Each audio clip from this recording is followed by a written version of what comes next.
Welcome back to another episode on the Smoke Pit. I'm joined today with my lovely co-host Jamie and our special guest Peter Stegemeyer. Is that said correctly, Pete? You nailed it. Okay, we're good. Probably the first one to ever get that right. Yeah, probably. And everybody screws my name up, but it's all good. So today we're going to talk to Pete about one, him being a veteran, two, his comedic life now, and then just shoot some shit stuff that came around the Smoke Pit when he was in the Army. And Jamie, it's all you. Take over. Yeah, man. Hey, thanks for joining us, man. Appreciate you coming on the show. Yeah, of course. Thanks so much for having me. I'm really excited about this. Yeah, no, it's always good to sit down and bullshit with another Army vet. So on that note, you were Army infantry. I was Army infantry. When did you go in, and what on earth compelled you to do that? So I had a few things. I went in November of 2006, and I got out in 2014. I had a few reasons for joining. Like, number one, like 9/11 was like the first day of my senior year of high school. So it kind of seemed like, oh, well, I had like, grandparents in the service. I had an uncle that was in the Navy. So we like count that like for half credit. Also, because it was the 80s. Kind of something that was always like in like on the back burner of my mind. And then it just kind of seemed like a good thing to do. But then I had a sinus surgery when I was in high school just to like remove a polyp. And for some reason that like made me wait 4 years with like all the MEP stuff. So Yeah, I kind of just like worked a cable guy job, did a few other things, and was not really satisfied with where I was. So when my time to be able to enlist came back up, I'm like, this is something that I should go ahead and do. Nice, good stuff, man. No, I can relate, man. That 9/11 was towards the end of my senior year in high school as well. I grew up on Long Island, man. I had two parents that worked in the city. I was convinced both of them were dead for most of the day. I went to a park down the block from my house later that day and just saw the smoke billowing off of Manhattan, from across the water. It was the thing to do. I tried college. I did less than a year. I was commuting into John Jay, which is, Midtown Manhattan. Oh, that's where I went. And did you? You went to John Jay too? Yeah, after I got out. No shit, man. Small world, isn't it? I ended up going back there after I got out too. Nice. That's wild, man. It was it was different. It was different. Now they got the Veteran Center over there. They got amazing resources. Yeah, when I first went in, it was insane. The commute was wild. People on the subway, I don't know if it's the same for you after 9/11 kicked off, but people on the subway had backpacks full of like food and water and batteries and radios just in case. It was a terrible time to be a New Yorker. They were taking trash cans off the platforms because they had effectively become bomb drop boxes. And eventually it was like, okay, you know what? I can keep going to school. I can stick around here and wait to get blown up stateside, or I can, kick off overseas, wait to get blown up over there and take a few out with me if possible. Yeah, that's fair. Expedite the process a bit. But yeah, that's crazy. I remember like seeing too, like they had like, I was in Wisconsin at the time. So the environment was like totally different, but all the media, like all the news stuff was always like New York based. And they had like the guys with like the backpack, like parachute things, or it was like, hey, like if your building is on fire, just like fall out backwards like a scuba diver. And it's like an air, like it was insane seeing. Insane. Yeah. Like really, really small town. Like people started freaking out about like if they saw like a plane flying low, and it was really wild to see what it was. I mean, I'm literally getting goosebumps thinking about the first time I saw a plane in the sky after 9/11 and the anxiety that I felt. Where's it going? Who's flying that thing? It's insane, man. It's insane. And unfortunately for me, I was laying in bed in Okinawa, Japan when we got the phone call. We actually were watching it I was still active duty, watching it on TV. We thought it was a joke initially. We're like, what's going on here? And then eventually we kind of watched TV a little bit longer, and next thing you know, the phone rings. So we're like, oh, okay, guess the shit's going. And you were active. I mean, that must have been like, okay, this is real. Like we're playing for keeps now. I mean, what was shit just got real quick, and we're gonna go figure out how tough you really are and see if Call of Duty really can help you out in real life. Which it don't. This shit don't work. I am awful at Call of Duty. I can't. People say, why don't you play it? And I'll tell you why I don't play it. It's not. To me, it's not exciting. There's no gratification on Call of Duty or there's other war things that I can sit there and play. You're not going to get hurt. There's no There's no you adrenaline stand to rush. lose How's that? nothing. Exactly. None at all. The Yeah. fun, the adrenaline rush, the excitement comes from that, something to lose vibe. Even an airsoft or paintball, like you might get hurt, it might sting a little, you might get an owie. That's enough to keep it exciting. It's not the same thing as the fun of being there, real life, and thinking, Yeah. get that shit factor. Spend a diamond out of your ass because you don't have coal up there. It's just a bunch of turds you got together, got a diamond. So it works out great for us old guys, So aside from Call of Duty, Pete, where else did you deploy? I ended up deploying twice to Afghanistan. First in 0809 in Kandahar province, and then the second deployment was pretty much all of 2011 in Ghazni province at like Fob Four Corners in the Andar area. Okay. And who are you with? What unit were you with? Over there? So both of those were with 2-2 infantry, like 3rd Brigade, 1st ID. Okay. And so we started, like, we were kind of the Army's like bastard unit for a bit because we got spun up like 2 years early.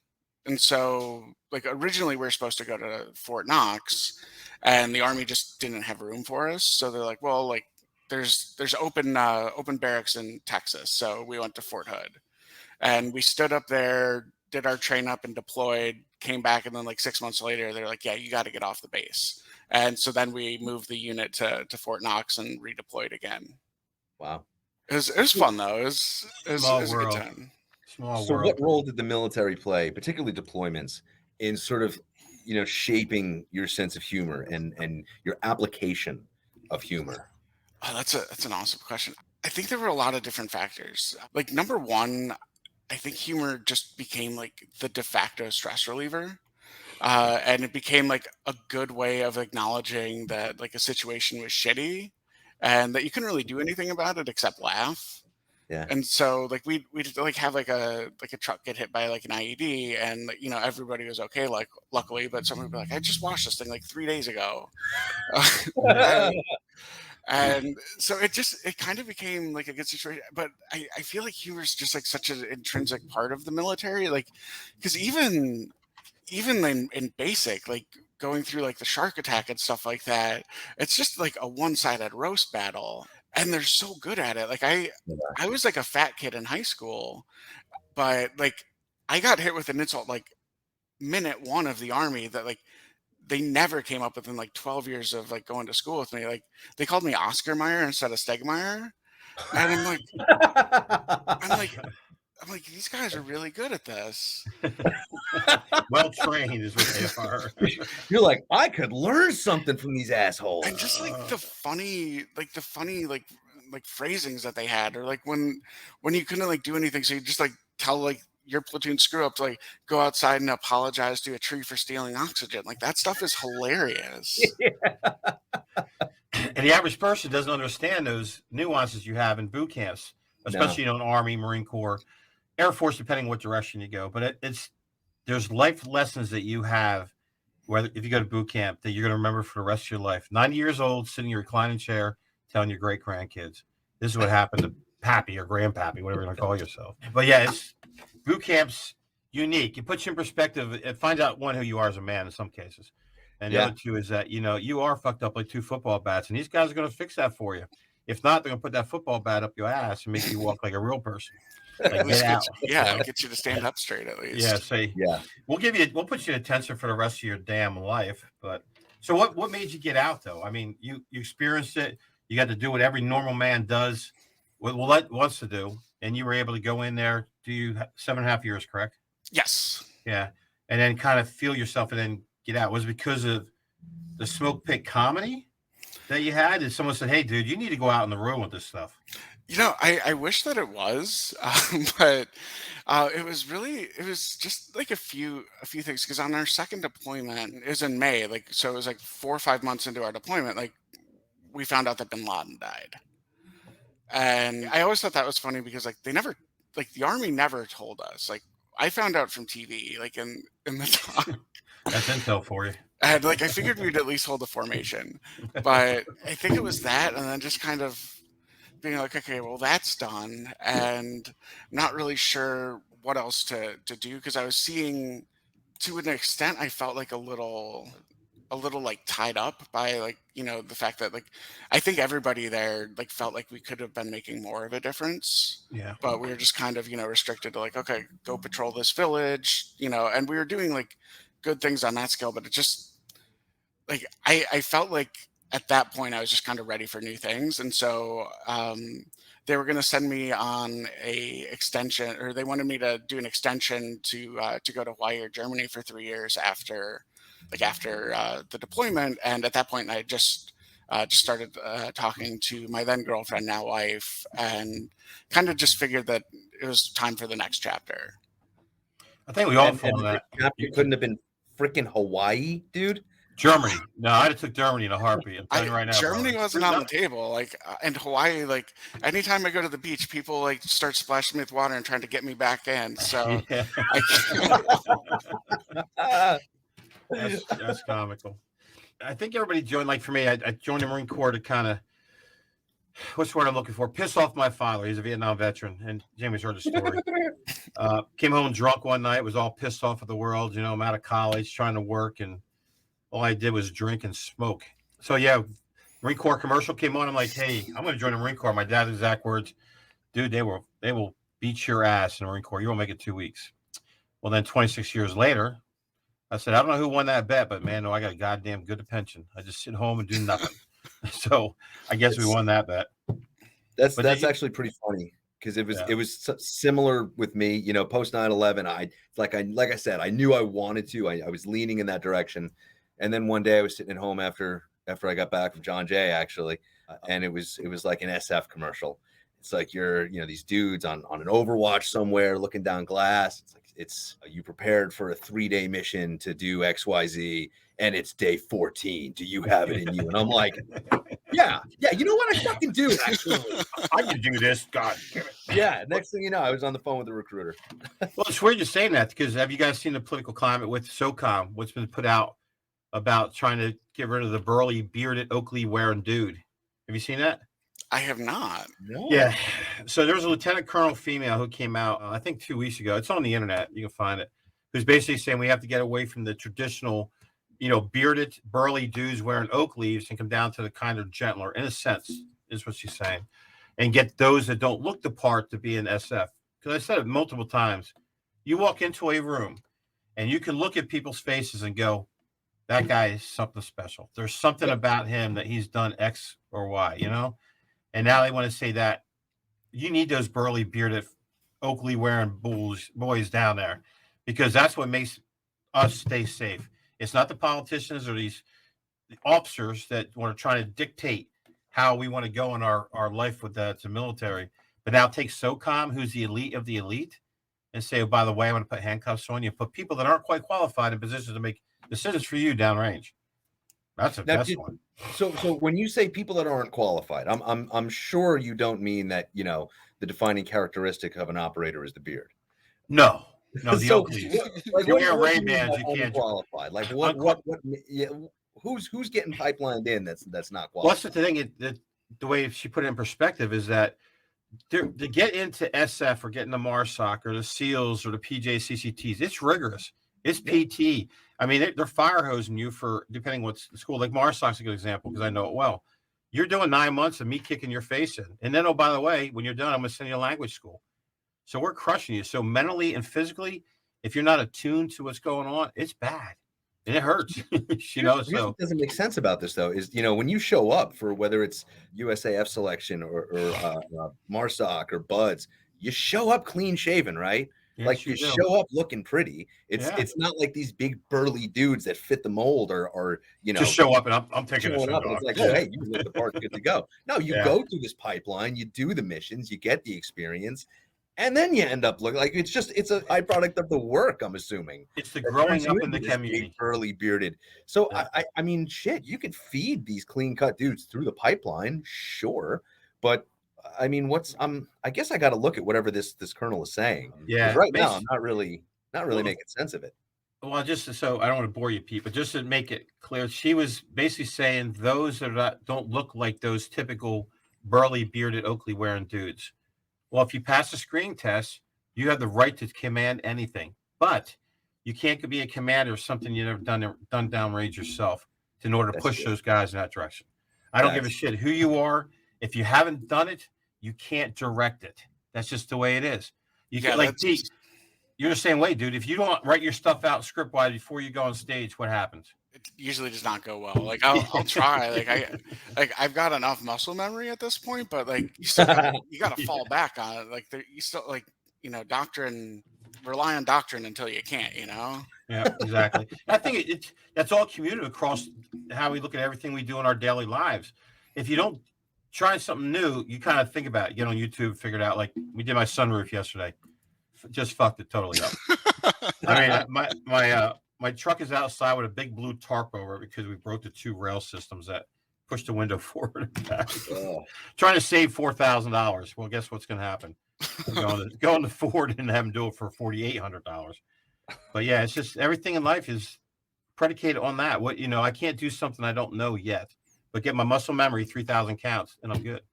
yeah. You know what I'm saying? But tell us some more about you, Pete. What's some cool concerts?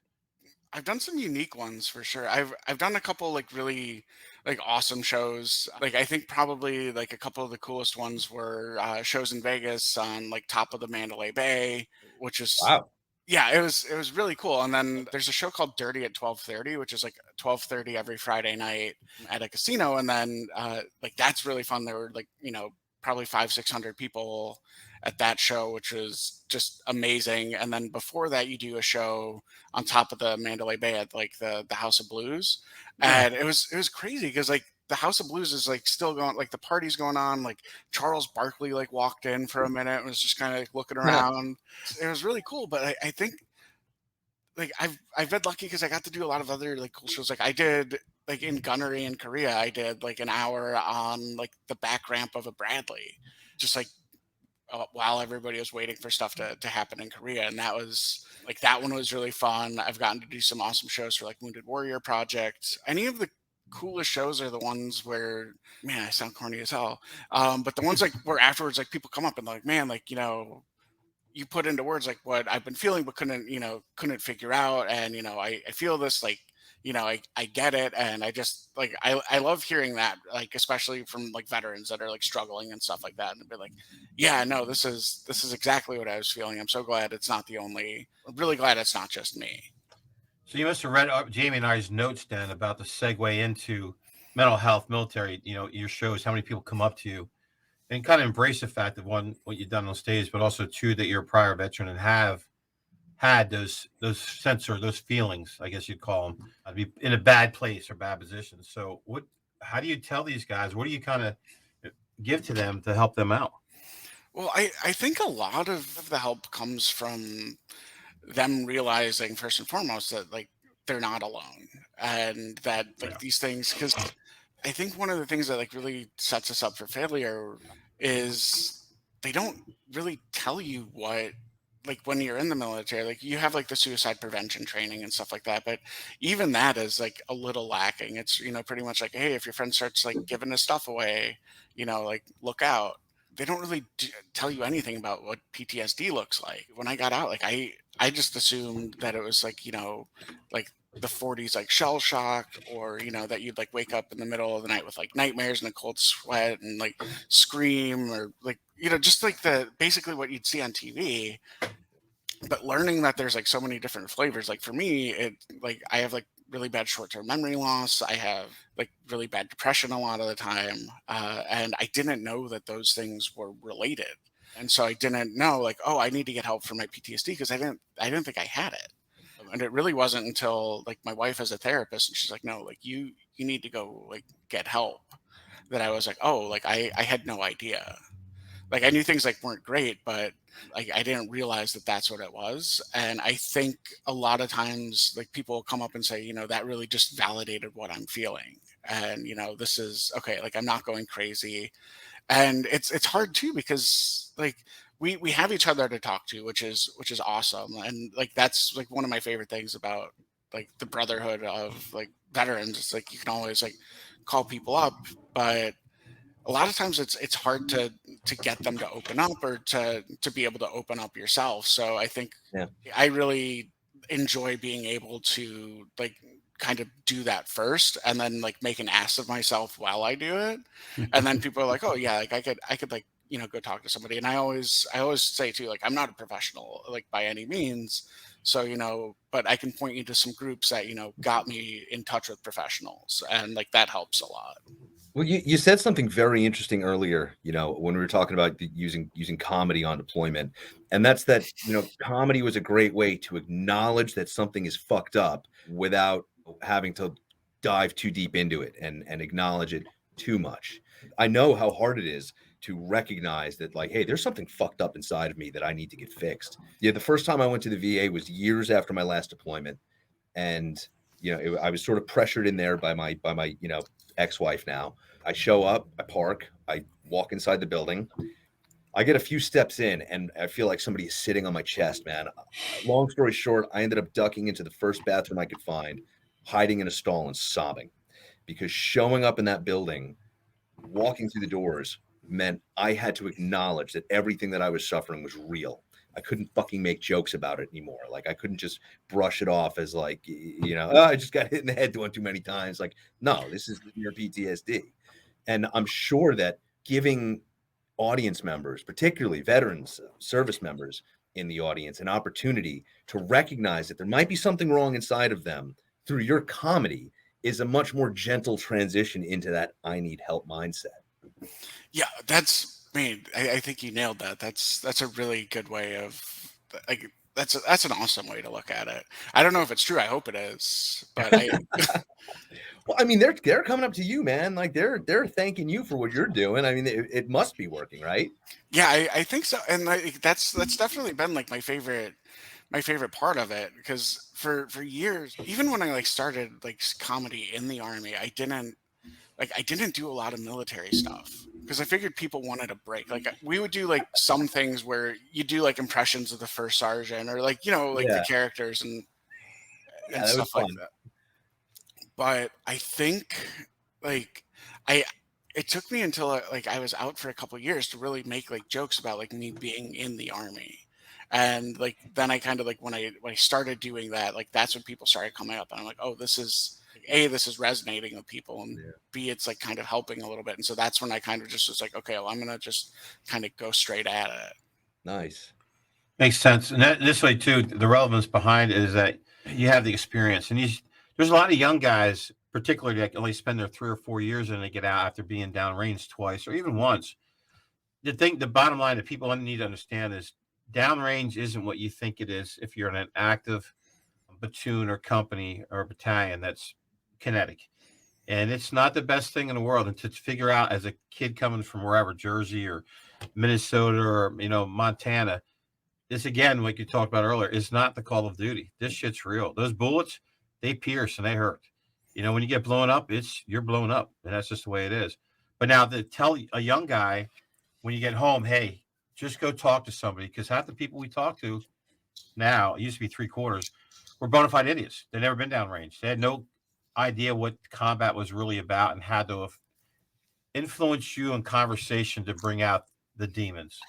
And with your comedy, though, these guys in the back are drinking some beer and they're relating because you're a veteran. Which Veterans Day is coming up next week. You know, so that's the piece here. A lot of guys, veterans relate to veterans. Those who've done it and those that can speak to it are those that are very successful in helping our young guys today and ladies, you know, our brothers and sisters in arms, to make them better. We all have, I don't give a shit who you are, you have demons. If Oh, you have them, 100%. yeah, and you great. You got a wife. I mean, my wife should be a freaking therapist too. That chick put up with me for as long as she has. But it was up my wife that said, "Hey, you're being a dick. You need to stop or take some drugs or do something, dude, because your shit's out of whack." And hence, here I am today. You know, they go happy fat dude, just loves life, and, you know, has nothing to really be mad at nothing. You know, I live a good life, as you do, Pete and Jamie. I mean, the thing about the three of us is that the common thought we have all this is the same. You know, now how do we take this common thought and relay it to the public to say, okay, just because you're a civilian or you're law enforcement or teacher or nurse or first responder, you need help, reach out, ask somebody, talk to your buddy next to you, especially law enforcement. You know, I give them, you know, kudos because they do it every single day. And those Yeah. guys in our high risk neighborhoods, I mean, that's constant. That's their daily life. That's like being in Afghanistan, 3 consecutive tours, 6 months at a time, and you're fighting every time.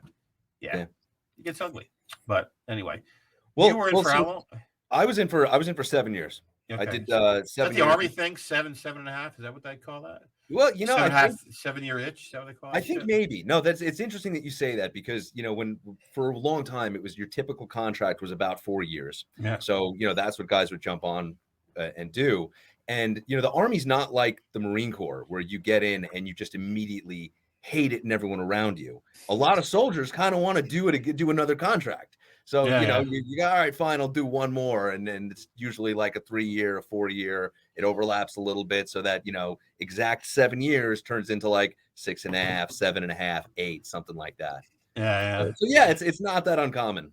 Yeah, It's just you know, basic math, which again, you know, the Marines aren't so good at.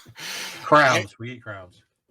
I ended up on so I think I was like a year and a half in or so for my first deployment, and like they were doing the retention thing, and I'm like, oh, like if I re-up for 6 years, like I signed a 6-year contract initially, like okay, well I can add like a year and a half and get like sweet chunk of cash or tax-free cash. I did that. I'm like, why wouldn't I? Yeah. We're having a good time. Yeah, it's the same thing. I re-enlisted overseas. I think it was like, you know, I was originally on a 4.5-year contract and then did another like 4 and change contract, but with the overlap, it ended up being like just about 7 years in totem that I did. And the bonus, you know, was tax free because I was overseas at the time. It was 11 grand in a bonus to extend for like what 2.5 years. No Nice. brainer, man. Yeah, but my first trip in Iraq in 06, you guys are still in high school, but anyway, in 06, what happened is that we had 2.4, I might be a little off, $2.4 million of reenlistment bonus. These kids were getting $90,000 tax free. That was mostly EOD though, right? I remember that. In It was 2006, recon. by the way, I was not in high school. I was wrapping up my first tour. Yeah, I know you were. I'm just busting. I'm trying to be a comedian. You know, that's why I'm not a comedian because I suck at it. So, you know, just kind of sit here and make do. No, but what I'm saying is that back then, your EOD recon, MARSOC wasn't such a big deal at the time. They're just getting started. So all your specialty MOSs got a good chunk of change that need to be downrange. Our You know, JTACs are engineers, getting like 6 figures sometimes. Yeah, 110,000 is the most I've ever seen a kid get. Wow. I don't Yeah, think but- I've ever seen that, but I remember when EOD was like right around 90. Yeah, I mean that's the thing too. If you look, even SF at the time, 'cause I have a lot of buddies that are, you know, at the SEALs or SF, and they say it, the money they made. I got one bonus my entire 26 years. It was for $5,000 as a corporal. Wow. I'm like, wait, you're getting $90,000, and I'm a master sergeant, and I got to look at this sergeant buy a brand new BMW before he gets home and paid cash for the damn thing. I'm like, dude, how much money you got? Oh, nothing. You know, there's a car payment and there's insurance. You got to put gas in this thing. Oh no, we're okay. I can figure it out. A year later, gets it repoed because he can't afford the goddamn thing. It's like, dude, I mean, this. But anyway, he didn't get repoed. I'm going to say that he just couldn't afford to put gas in it.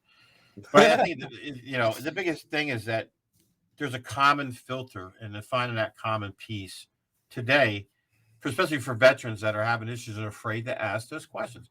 And Pete, you being in the spotlight and platform you have is a perfect place for you to reach out, and these guys gravitate to you, and you give them soothing, give them some help, or where to talk to somebody, or go see a foundation. Well, You know, Pete, you're about to give them something spectacular on Veterans Day, right? You got an album coming out. I do have an album coming out. I'm very excited about it. It's called Pete-T.S.D. And that's spelled Pete-T.S.D, right? Yes. I love that. That's amazing.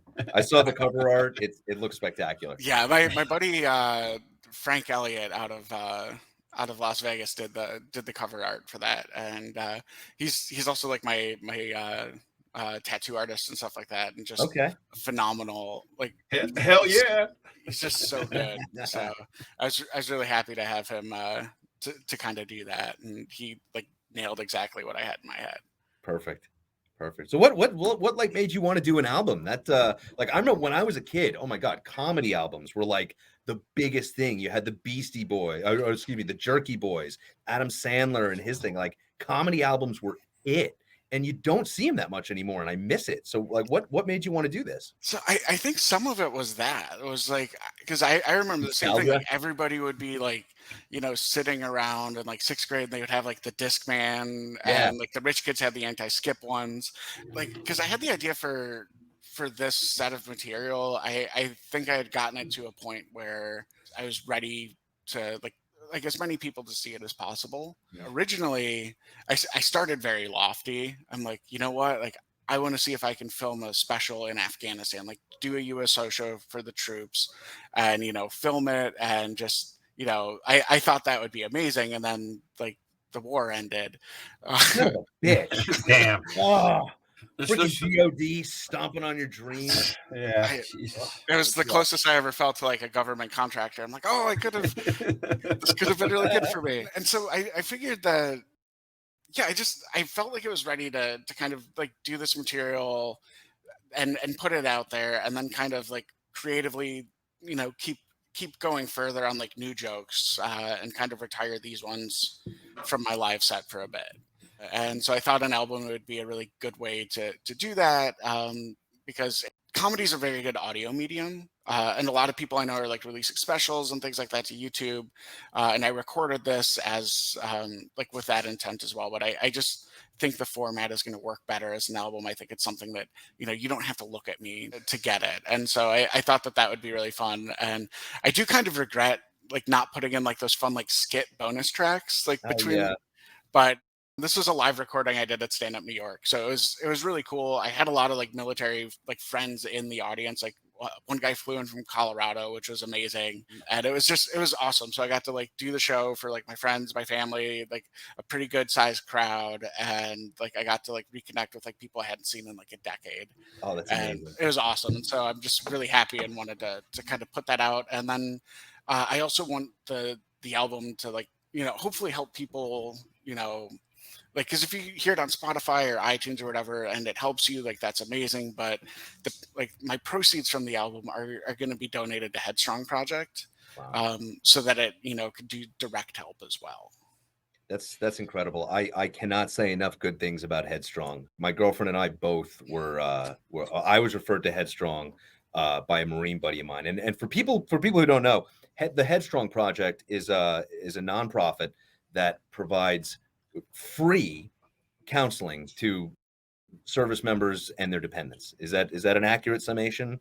It is, and it's not just like 3 free sessions. Like I had a therapist I saw through Headstrong for years, and it was incredible. And I only stopped seeing that therapist because I felt like I'd gotten to a point of comfort with my PTSD, and Okay. I was able to like it's like I'm still a work in progress, but like I kind of got to the Aren't point we where all? like Yeah. Shit. Aren't we all? where I could recognize like okay, like these are like the signs that like my depression is creeping up again, and like here are the things I can kind of do. And then I had like other things that I kind of wanted to kind of work on for myself, and so another therapist seemed like a better fit for that. But Okay. but like Headstrong was fantastic, and like I can't say enough good things about them. Now, And do you have that's one of the most amazing things about Headstrong is that when I first started doing that, I believe I was seeing someone who was more talk therapy, and then like you said, if you're interested in shifting gears, they've got people for whatever you want. I started seeing someone who specializes in EMDR, which I think stands for eye movement data recovery. That horrible keep your eyes on the dot and relive a flashback until Stuff like is like got a headache? dude, it's Yeah. exhausting. It It's is. exhausting, but it works. It And works so And it's evolved so much over the years. The first time I did it was in person. It was in like 2006 after my first tour. And dude, if the session lasted 30 minutes, I needed like 2.5 hours. I needed like an hour to psych myself up, an hour for the session, which included 30 minutes of EMDR, and then like an hour to sob in my car in the parking lot before I drove home. It was just that exhausting. But no, they've modified it a lot. And, there's different ways to do it. And now it's less about reliving the experience and more about just sort of identifying a snapshot of the experience and exploring what that snapshot makes you feel about yourself and the rest of the world and the people around you, and sort of getting through it that way. Definitely. It's like, yeah, I really enjoyed, well, enjoyed as a strong word, but I really benefited uh, from the EMDR. Enjoyable. And the first time that they did it, like they had like, cause you can do it with your fingers or you can do it with like a Yeah, little light bar. pen. And like, they didn't tell me like what was happening. And like they're like, oh, like we're just gonna do, and all of a sudden like the light bar starts going, and I'm like, Oh God. am I being activated? Like, did I get like some Jason Bourne? You're It's gonna that wake up COVID thinking shot you're you got. Mars, Yeah. pulling a glowing orb out of your nose. Yeah. But it really, I don't know like what the cheat code is, but it works. It did like phenomenal stuff for me. Yeah. Now, do you ever get your indicators of, like for me, there's certain things that kind of trigger me. I guess is the word I can use politely. That triggers me. And one of the things is people that are impolite. If I see someone being an asshole, I have to just go up and say, hey, why are you being an asshole? Or the best part is if I'm in a crowded place and somebody who I don't know wants to go up and like grab my shoulder or grab my arm. And unfortunately, if I'm not medicated, we're throwing fists because it's a reaction that gets called. So you have those pieces where you see, okay, hey, shit's starting to get bad now. I need to walk away pull yourself away from that situation and kind of go sit with guys that you can talk to or just kind of forget what's happening right here. So for me, I'm still figuring some of those out. Right. But I'm realizing that that's what that is. I had a really weird one like a couple months ago. My wife and I, like, we went with her family to this restaurant in Nashville that's like Middle Eastern, Mhm. and the food was really good. But then like I ordered the bread, like the flatbread, Yeah. Yeah. and the second I ate it, I was just like right back. I'm like, oh, this is like, Common Holy food. I'm shit. like, this Yeah. is like legit. Like this is like you went to the bazaar and you Uh, gave somebody, $1 and they gave you 50 loaves of the bread. Like I'm like, yeah. oh, I'm back. And it was like crazy because I hadn't had like something that strong in public. And I'm like, I'm gonna go like just kind of take a walk or something like that. But and like for me, it's mostly like sensory stuff. Like so there's a couple sounds, there's a couple smells, like propane will get me sometimes unless like, but it's like, but you kind of learn to get control over it. And so like I know for a while it was like, fireworks to a small extent, but I'm like, oh, it's not the bangs. It's like there's like certain fireworks that like the The zip. hit. Yeah. Yeah, it's like the zip, Yeah. but I'm like, oh, that sounds like a mortar. And I'm like, so that's what gets me. But like if I'm like with people and we're shooting off fireworks, like I know what to expect.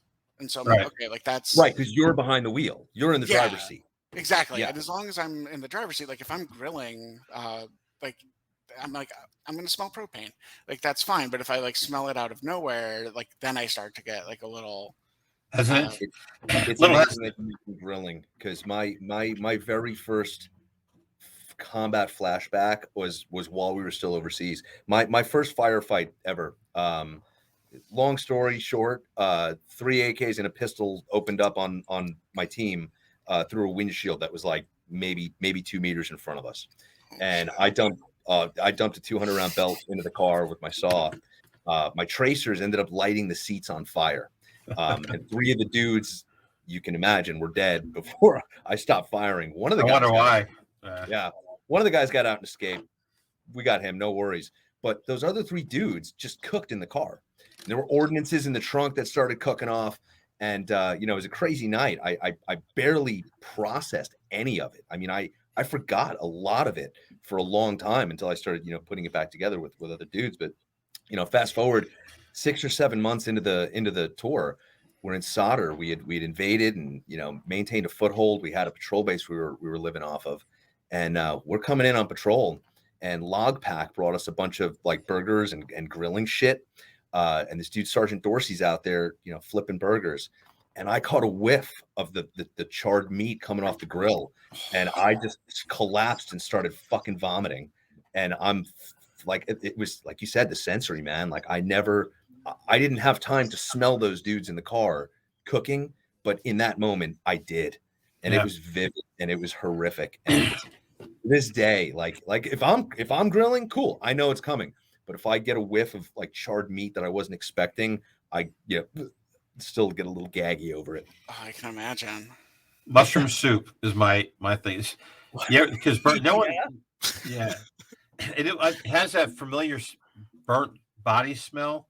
If you're sitting there cooking, it gives that kind of semblance to it. It makes Okay. Nope, Okay, can't do it. I'm going to use that as Okay. my excuse now for mushroom soup. Yeah, it's giving me flashbacks. Just give me a smell, you know. And people don't understand it. The smell of a human body burning is horrific.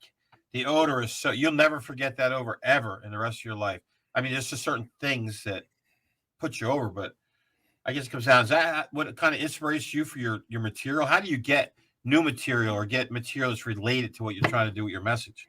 So that kind of depends a little bit. Like a lot of times my material kind of comes like conversationally. So like I'll be talking with friends and we'll stumble across something like funny and I'll like kind of write it down and then figure out a way to because I don't want my stuff to just be like, oh, I was talking to my buddy and we said like, because like that's a podcast and I can do that and that's fun, but I try to come up with a way for it to still feel conversational but also like a story.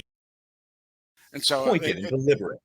yeah, exactly. And so I try to do stuff like that a lot of times. Like it's very hard for me to just like sit down with a blank piece of paper and say, I want to write a joke about this. Yeah.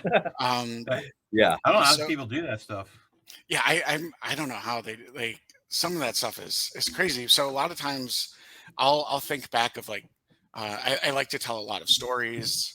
So I'll look back at some of the funnier moments from the Army and just kind of go from there and then be like, okay, like how can I make this great for veterans, really good for everybody else, and just kind of like tell the story in a way that's like, because obviously like sometimes like a couple of the details like have to change. Yeah.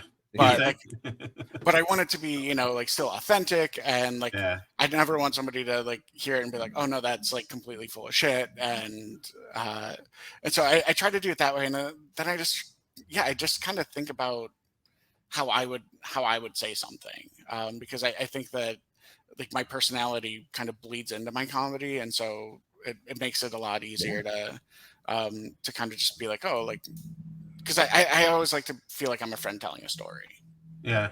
But yeah, I watched a couple of your episodes and I was amazed at how you bridge that gap between the military guys or veterans and I'm not saying this to be mean, the civilian, the average civilian, okay, non-veterans, how's that? And how you get them, you capture them in your audience with your jokes because it's relatable to both parts of your audience if you think about it. I mean, that's got to be hard as hell just to be able to do that. Go up there and say, okay, majority non-veterans, but I have some veteran stuff in here. How's it going to work? I mean, how do you get over that? How do you do that? So that took me years because that was originally why I didn't want to do military material, because I was really afraid of being like pigeonholed. And being like I didn't want to just be like the Larry the Cable Guy of like Army comics, where it's like I just like I have like my shtick and that's that. I wanted to be a comic that was in the Army, right? And so eventually like a lot of it ended up coming because like I would be like on the road with like civilian comedian friends and we just like start talking and I'd like talk about like some of the practical jokes I played or anything, and he's like, why isn't this in your act? And so it was kind of figuring out like, okay, like they get it, and then I can kind of lean into it. I try to make sure that it's going to be good for a military audience or like a non-military audience first, and that it's like digestible, because I want everybody to enjoy my shows, but then I like to throw a couple extra like details in there that will fly over some people's heads, but like the military will get pretty quickly. Cool. I like that approach. That's smart, because like we've heard the EAS song. We love the EAS song, but dude, if you didn't serve, that doesn't mean anything to you. You're not gonna get it 100%. And, we could sit here and make jokes about like, oh yeah, I was in the MRAP on BIOP and this APC comes rolling by. Like, no, nobody who didn't serve is going to get anything that you're saying. And then it's just, you're preaching to a dead audience. It's landing on deaf ears.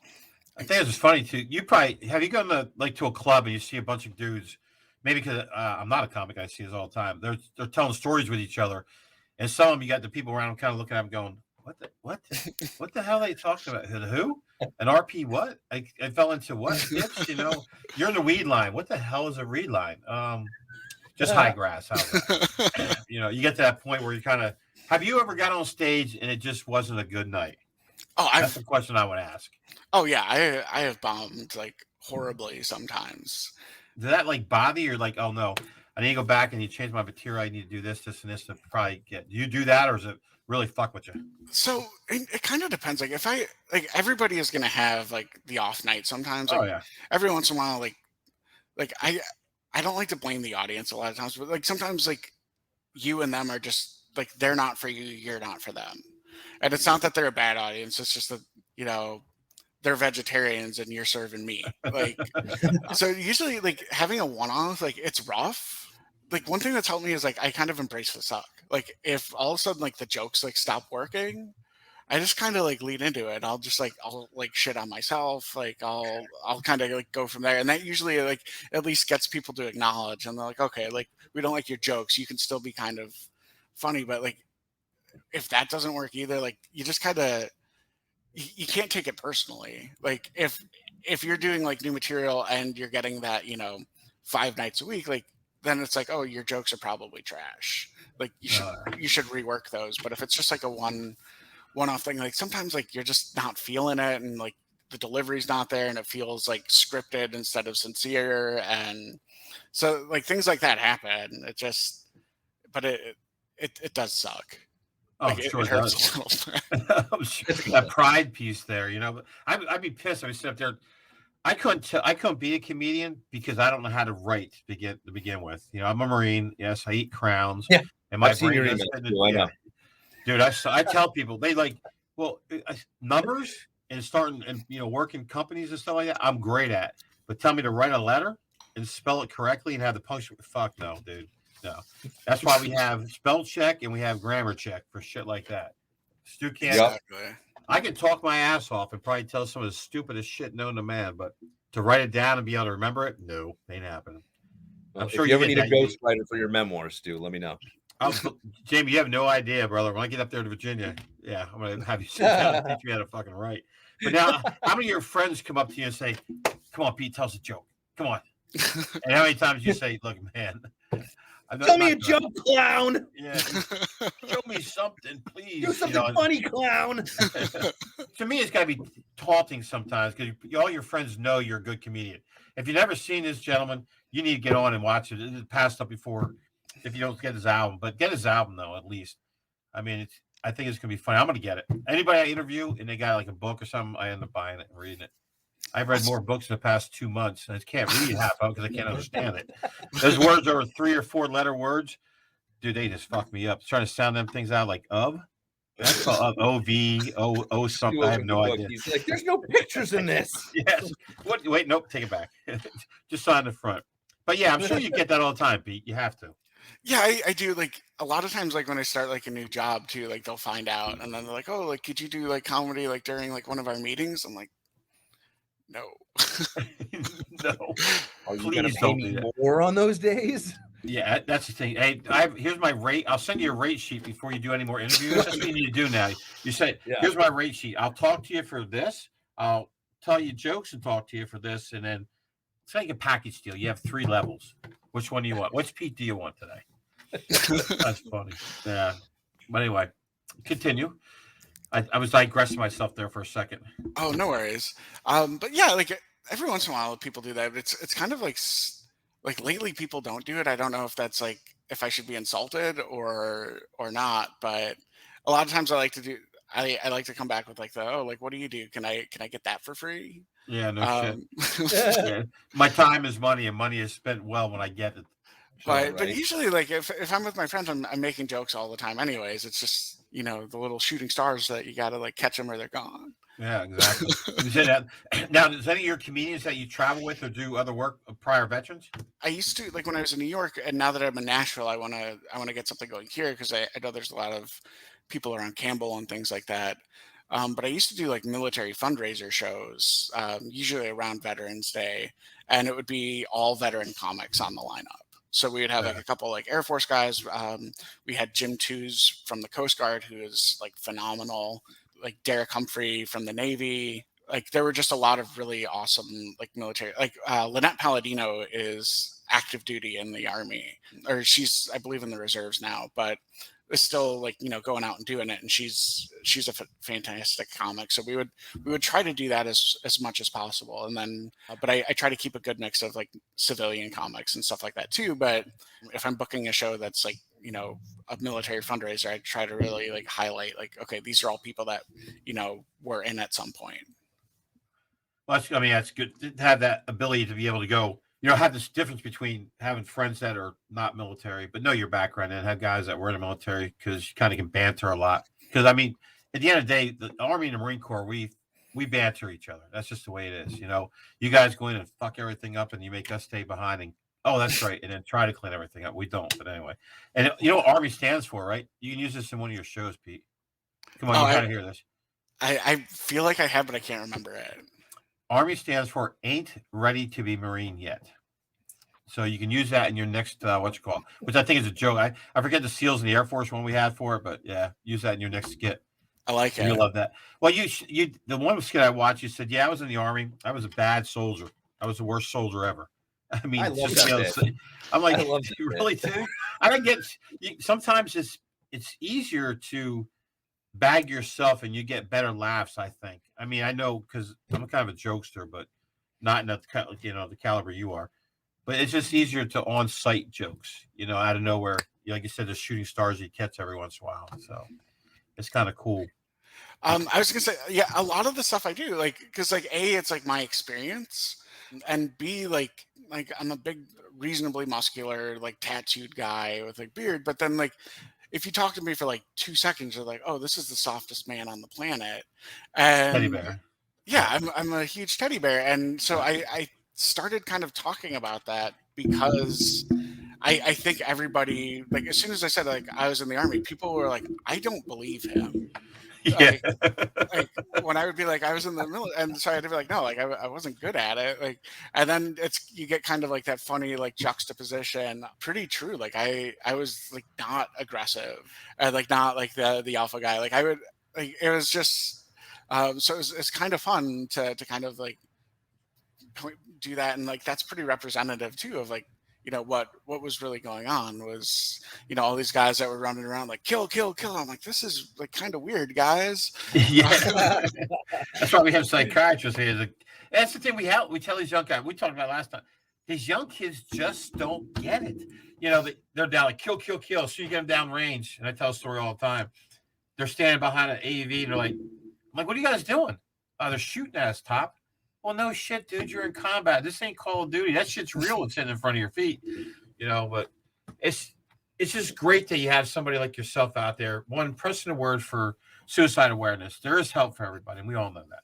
And then two, putting his album out for one yourself to grow. You got any shows coming up anytime soon? Like live shows? Next month, I'm going to be featuring for Gianmarco Ceresi at the Comedy Catch in Chattanooga. I believe that is December 8th. December 8th.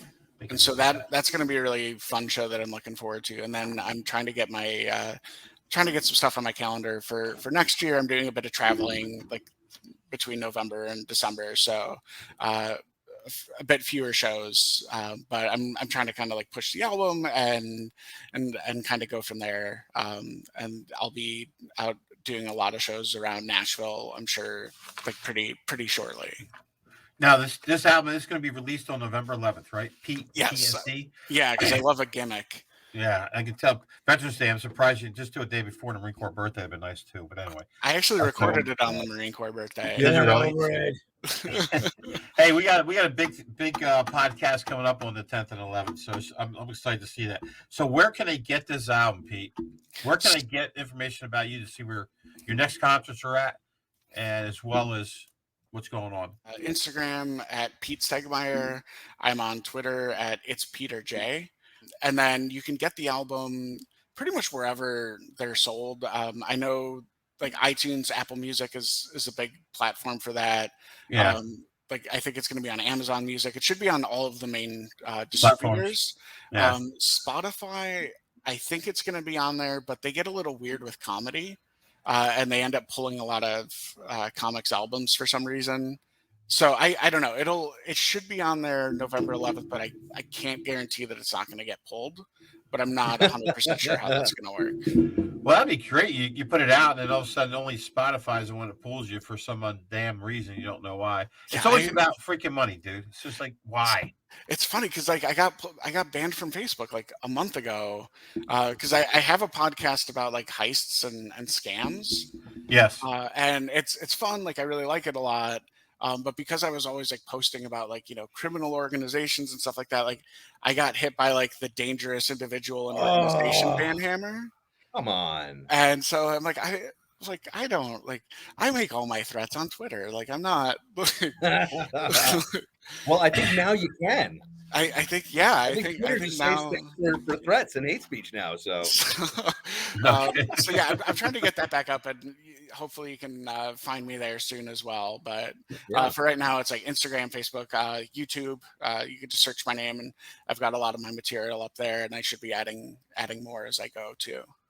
Well, that's fantastic. You got anything else, Jamie? Before we start wrapping up.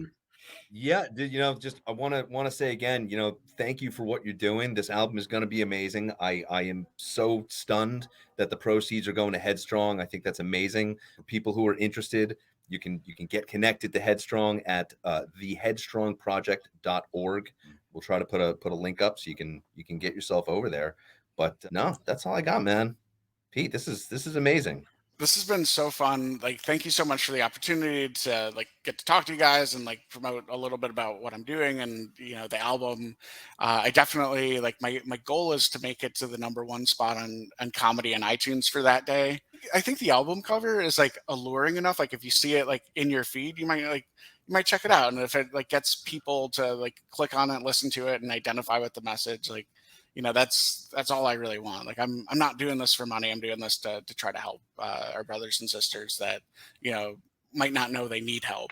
And so I'm just like, thank you so much for letting me kind of like push that a little bit and work on that mission.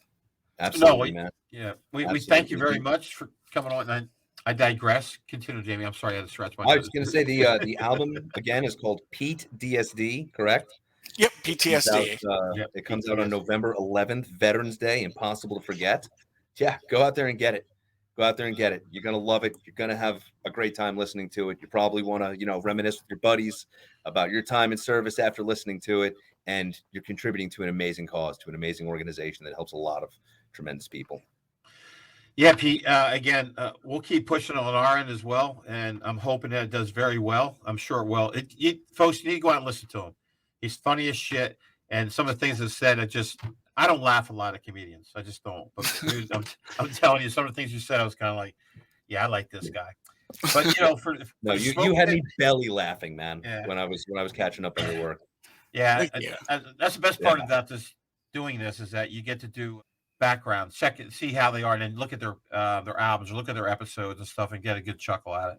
Sometimes we don't get chuckles out of some of the people that we talk to, but that's part of this big world here. You know what I'm saying? So sometimes some of these jokes make us cry, and then we've got a couple of weeks to shit we got to deal with our therapist. That we can I have been there. Like some of my first like smoke pit shows, like I had a platoon one time like say that they were going to go on patrol early, and like that hurt. Like because that's like. My jokes were worse than patrol. Yeah, they want to go on patrol and listen to your jokes. They're like, yeah, we're just gonna like speed this up. Like we're gonna push it to the left by an hour. Let's go. Yeah. Time to be hitting that old IED laden trail. Huh? Yeah. Where's that route clearance? We don't need it right now. we saw a couple guys digging. We're gonna go do somersaults on Route 1. Yeah. That is that patrol. You just cover your eyes and start stomping until something blows up. Yeah, until I hear a click, and then that's all she writes. But again, Pete, it's been great having you on the show. I look forward to your album because I'm definitely going to get on it. And if there's anything we can do, we'll definitely get you back on again, especially after your album releases. Awesome. If you want to talk about that. Yeah. That'd be amazing. Again, too, folks, out there, this is more of comedy to help you relieve yourself. Everybody's got issues. So make sure if you got them, you go talk to somebody about it. If someone tells you, hey, you're being a dickhead, there's probably a reason why they're telling you that. So go out and see somebody or make a phone call, as well as comments. If there's something we're doing you don't like, please, I honor you to leave me a comment. I love it when people come in and they just troll us out. I get it. But at the end of the day, Pete, thanks for joining me. Jamie, as always, I'll see you definitely next week, without a doubt. And again, looking for our next episodes of The Smoke Pit. This is Stu, the Gray Beer Veteran. I'm out. Take care. All right, thanks, guys. Be good, brother.